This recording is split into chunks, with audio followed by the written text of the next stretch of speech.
வணக்கம். நம்மளோட சிறகடிக்க அசசிரியலில் வரக்கூடிய எபிசோட் எந்த மாதிரி விஷயம் நடக்க போகுது சொல்லி நம்ம இந்த இடத்துல பார்க்கலாம். ரோஹிணி வந்து நினச்சிட்டு இருக்காங்க, இந்த அம்மாவும் பையனும் நம்ம எப்படி பிரிக்கிறது, நம்ம எது பண்ணாலும் ஏதாச்சும் ஒன்று பண்ணி அவங்க சமாதானமாயிடுறாங்க, நம்ம ஏதாச்சும் ஒன்று பண்ணி ஆகணுமே அப்படின்னு சொல்லி ரோஹிணி நினச்சிட்டு இருக்கும்போது ஸோ ரோஹிணிக்கு ஒரு ஐடியா வருது. ஓகே, இந்த மாதிரி நம்ம மூட்டி விட்டு தான் ஏதாச்சும் பண்ணி ஆகணும், இந்த மாதிரி மனோஜை சொல்ல வச்சு தான் நம்ம இவங்களை பிரித்து ஆகணும் அப்படின்னு சொல்லி ரோஹிணி நினச்சிட்டு ஸோ என்ன பண்ணுறாங்கன்னா ஷோரூமுக்கு போகிறாங்க. மனோஜ் என்ன சொன்னாலும் பரவாயில்ல, நம்ம ஷோரூமுக்கு போவோம் அப்படி சொல்லி ரோஹிணி வந்து கிளம்பி ஷோரூம் போகிறாங்க. போன உடனே மனோஜ் கேட்குறாங்க, நீ என்ன எங்கே பண்ணிகிட்டு இருக்க அப்படின்னு சொல்லி கேட்குறாங்க. அப்போ வந்து ரோஹிணி வந்து, மனோஜ் உங்ககிட்ட ஒரு முக்கியமான விஷயம் பேசணும் அப்படின்னு சொல்கிறாங்க. அப்போ வந்து மனோஜ் வந்து, இங்கே பாரு, நீ எல்லாம் முக்கியமான விஷயம்லாம் இங்கே பேச தேவையில்ல, எதுனா நீ வீட்டில் போய் பேசு, அம்மா ஒன்று இதுக்குள்ளே விடக்கூடாதுன்னு சொல்லியிருக்கான், நான் விடவும் போகிறது கிடையாது, நீ கிளம்பு அப்படின்னு சொல்கிறாங்க. அப்போ வந்து ரோஹிணி வந்து, அதை பற்றி தான் முக்கியமான விஷயம் சொல்லிட்டு இருக்கணும் அப்படின்னு சொல்லி ரோஹிணி கேட்குறாங்க. அப்போ வந்து மனோஜ் வந்து, என்ன விஷயம் சீக்கிரம் சொல்லு அப்படின்னு சொல்லி மனோஜ் கேட்குறாரு. அப்போ வந்து ரோஹிணி வந்து, இந்த மாதிரி நீங்கள் எதுக்கு எடுத்தாலும் அம்மா அம்மான்னு சொல்லிட்டு இருக்கியே, அவங்க எதுக்கு எடுத்தாலும் உனக்கு சப்போர்ட் பண்ணுவாங்கன்னு நினைக்கிறியா அப்படின்னு சொல்லி ரோஹிணி வந்து கேட்குறாங்க. அப்போ வந்து மனோஜ் வந்து, இது நான் கேள்வி, கண்டிப்பாக எங்கள் அம்மா எனக்கு தான் சப்போர்ட் பண்ணுவாங்க அப்படின்னு மனோஜ் வந்து கேட்குறாங்க. அப்போ வந்து ரோஹிணி வந்து, அதெல்லாம் கிடையாது பாப்பமா அப்படின்னு சொல்கிறாங்க. அப்போ மனோஜ் வந்து, என்ன பண்ண போகிற நீ அப்படின்னு சொல்லி கேட்குறாங்க. வந்து ரோஹிணி சொல்கிறாங்க, உனக்கு எது எடுத்தாலும் இருக்கிறது நான் மட்டும்தான் அப்படின்னு சொல்லிட்டு இருக்காங்க. அப்போ வந்து மனோஜ் வந்து, நீ என்னதான் சொன்னாலும் அந்த நேரத்தில் நீ வந்து என்னால் தான் இவன் வளர்ந்தான் அப்படின்னு சொல்லி காமிச்ச பற்றியா, அதை நான் மறக்கவே மாட்டேன் அப்படின்னு மனோஜ் சொல்லிட்டு இருக்காரு. அப்போ வந்து ரோஹிணி வந்து,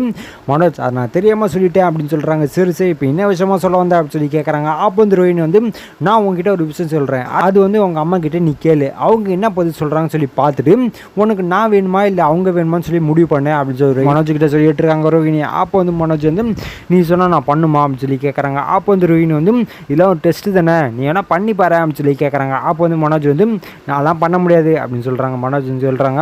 அப்போ வந்து ரோஹிணி சொல்கிறாங்க, இங்கே பாரு, ஒரே ஒரு விஷயம், ஒரே சான்ஸ் பண்ணி நீ எனக்கு கொடு, நான் சொல்கிறத மட்டும் நீ அப்படியே கேளு, அவங்க என்ன பண்ணுறாங்க என்ன ரியாக்ட் பண்ணுறாங்க நம்ம பார்ப்போம் அப்படி சொல்லி ரோஹிணி சொல்லிட்டு இருக்காங்க. அப்போ வந்து மனோஜ் வந்து, சரி சரி என்னன்னு சொல்லி அப்படின்னு சொல்கிறாங்க. நீ வந்து இந்த ஷோரூம் வச்சுருக்க, ஆனால் ப்ராடக்ட்லாம் கொஞ்சம் கம்மியாக இருக்கிற மாதிரி தான் தெரியுது, ஸோ நிறைய இருந்தால் தான் கஸ்டமர்ஸுக்கு ஸோ அட்ராக்ட் பண்ணுற மாதிரி இருக்கும், இப்போ உனக்கு காசு கண்டிப்பாக தேவைப்படுது இல்லையா அப்படின்னு சொல்லி ரோஹிணி வந்து கேட்குறாங்க. அப்போ வந்து மனோஜ் வந்து, ஆமாம் எனக்கு காசு தேவைப்படுது, என்ன பண்ணலாம் அப்படின்னு சொல்லி மனோஜ் வந்து கேட்டுருக்காரு. அப்போ வந்து ரோஹிணி வந்து, இந்த மாதிரி நீ ஆண்டி கிட்ட போயிட்டு இந்த மாதிரி வீட்டு பத்திரம் வச்சுருக்காங்களா, ஸோ ஏற்கனவே அடகு தான் வச்சுருக்காங்க, நல்லாவே தெரியும், அந்த அடகுல திருப்பி கொஞ்சம் காசு கேட்டு இந்த மாதிரி காசு கேட்டுப்பாரு அப்படின்னு சொல்லி ரோஹிணி வந்து சொல்கிறாங்க. அப்போ வந்து மனோஜ் வந்து, என்ன வளர்றியா அப்படின்னு சொல்லி கேட்குறாங்க. அப்போ வந்து ரோஹிணி வந்து, நீ சும்மா கேட்டுப்பாரு, அவங்க தரவானா சும்மா கேளு அப்படின்னு சொல்கிறாங்க.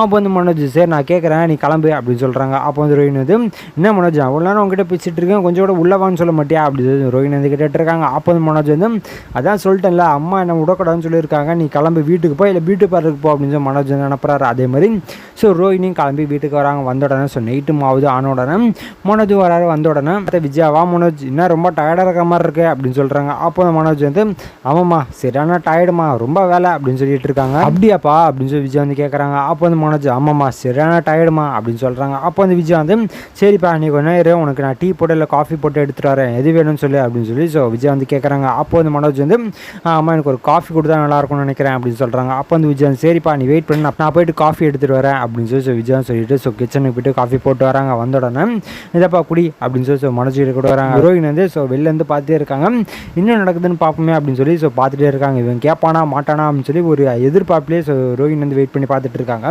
அப்போ வந்து மனோஜ் சொல்கிறாங்க, அம்மா அவங்ககிட்ட ஒரு முக்கியமான விஷயம் பேசணுமா அப்படின்னு சொல்கிறாங்க. அப்போ வந்து விஜய் வந்து, சொல்லிட்டா என்னடா ஆச்சு அப்படின்னு சொல்லி கேட்குறாங்க. அப்போ வந்து மனோஜ் வந்து, அம்மா இந்த மாதிரி ஷோரூமில் வந்து இந்த ப்ராடக்ட்லாம் கொஞ்சம் கம்மியாக இருக்குமா, அந்த ப்ராடக்ட்லாம் நிறைய இருந்தால் தான் கஸ்டமரை அட்ராக்ட் பண்ண முடியும், அப்போ தான் அவங்க நினைப்பாங்க ஓகே நிறைய ப்ராடக்ட் நீங்கள் வச்சுருக்காங்க, ஸோ இவங்ககிட்ட எல்லாமே இருக்கும் போல் அப்படின்னு சொல்லி நினச்சிட்டு ஸோ ஒரு பொருளை வாங்க வருவாங்க அப்படின்னு மனோஜ் சொல்லிட்டு இருக்காங்க. அப்போ வந்து விஜய் வந்து, சரி அதேண்ட என்கிட்ட சொல்லிட்டு இருக்கா அப்படின்னு சொல்கிறாங்க. அப்போ வந்து மனோஜ் வந்து, அம்மாம்மா அந்த ப்ராடக்ட்லாம் வாங்குறதுக்கு என்கிட்ட காசு கிடையாது அப்படின்னு சொல்கிறாங்க. அப்போ வந்து விஜய் வந்து, சரி லோன் வாங்க போறியா அப்படின்னு சொல்லி கேட்குறாங்க. அப்போ வந்து மனோஜ் வந்து, இல்லைம்மா உங்ககிட்ட கேட்கலாம் தான் அப்படின்னு சொல்கிறாங்க. என்கிட்டயா மனோஜ் என்ன பேசிட்டு இருக்கா, என்கிட்ட எப்படி அப்படின்னு சொல்லி கேட்குறாங்க. அப்போ வந்து மனோஜ் சொல்கிறாங்க, அதாம்மா நம்ம வீட்டு பத்திரம் அடகு வச்சுருக்கீங்களா, அதை கொஞ்சம் காசு கேட்டு கொஞ்சம் வாங்கி கொடுக்க முடியுமா அப்படின்னு சொல்கிறாங்க. ரோஹிணியாச்சும் இருந்தால் எனக்கு ஏதாச்சும் பண்ணி ரெடி பண்ணி கொடுப்பா, டக்குன்னு காசை கொடுத்துருவான், ஸோ நானும் ஏதாச்சும் ப்ராடக்ட் வாங்கி பிஸ்னஸை டெவலப் பண்ணுறதுக்கு வேலையை பார்ப்பேன், ஆனால் இப்போ வந்து ஒன்றுமே பண்ணுறதுக்கு வாய்ப்பே இல்லைம்மா, நான் என்னென்னமோ பண்ணி பார்த்தேன் எதுவுமே என்னால் பண்ணவும் முடியல, எதுவும் அரேஞ்சும் பண்ண முடியல, நான் லோன் வாங்க போனாலும் ஏற்கனவே தர மாட்டுறாங்க, அந்த வீடு பிரச்சனை தரவும் மாட்டுறாங்க, அப்போ நீங்கள் தான் ஹெல்ப் பண்ணி ஆகணும் அப்படின்னு மனஞ்சிக்கிட்டு இருக்காங்க. அப்போ வந்து விஜய் நினைக்கிறாங்க, ஆஹா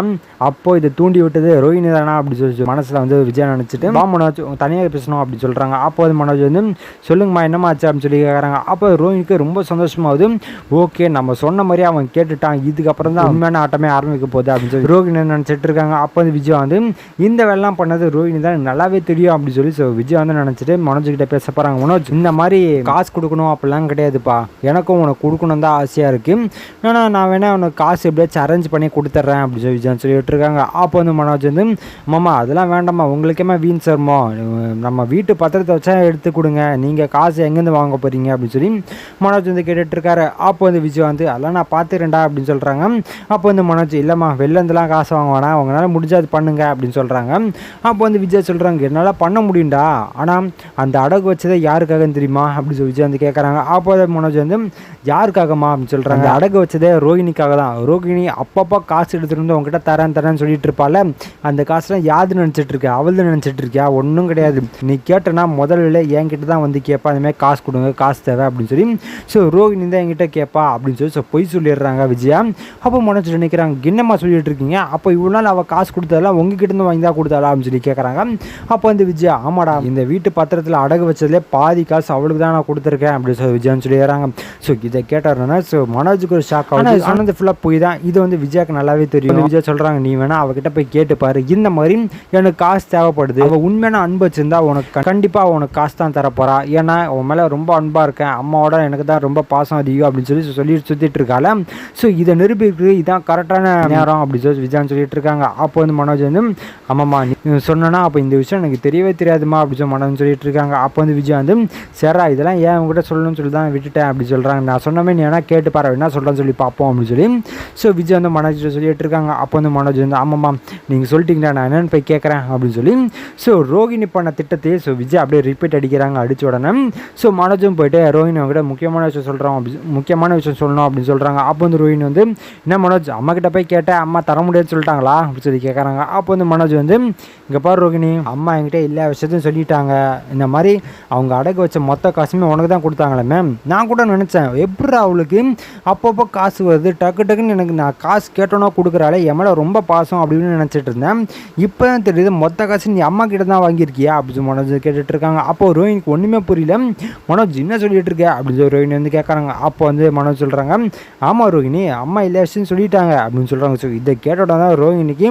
ஆஹா நான் போட்ட பிள்ளைன்னு எனக்கு ரிப்பீட்டா அப்படின்னு சொல்லி ரோஹினி நினச்சிட்டு இருக்காங்க. அப்போ ரோஹினி வந்து, சரி மனோஜ் பெருக்கு எல்லாம் பேசிட்டு இருக்கா அப்படின்னு சொல்லி கேட்குறாங்க. அப்போ வந்து மனோஜ் வந்து, நீ தான் எனக்கு காசு கொடுக்கணும், நீயே வந்து ஷோரூமில் சொன்னேன், இந்தமாதிரி ப்ராடக்ட்லாம் எதுவுமே கிடையாது, கஸ்டமர்ஸ்லாம் வந்து பார்த்தா ஒன்றுமே இல்லைன்னு நினைப்பாங்க, அப்போ எப்படி பிஸ்னஸ் டெவலப் ஆகும் அப்படின்னு சொன்னேன். என் மேலே தான் உனக்கு ரொம்ப பாசமாச்சு, எனக்கு எப்படியாச்சும் காசு மட்டும் ரெடி பண்ணி கொடு அப்படின்னு சொல்லி மனோஜ் வந்து கேட்குறாங்க. இதை கேட்ட உடனே ரோஹினிக்கு மிகப்பெரிய ஒரு ஷாக்கு, என்னடா பண்ணுறது அப்படின்னு சொல்லி ரோஹினி நினச்சிட்டு இருக்காங்க. இதுக்கப்புறம் எந்த மாதிரி விஷயம் நடக்க போகுது சொல்லி நான் அடுத்த இடையில உங்களுக்கு அப்டேட் பண்ணுறேன். அது வரைக்கும் நம்ம சேனல் சப்ஸ்கிரைப் பண்ணி பக்கத்தில் பெல் ஐக்கான் பண்ணி வச்சுக்கோங்க. நன்றி, வணக்கம்.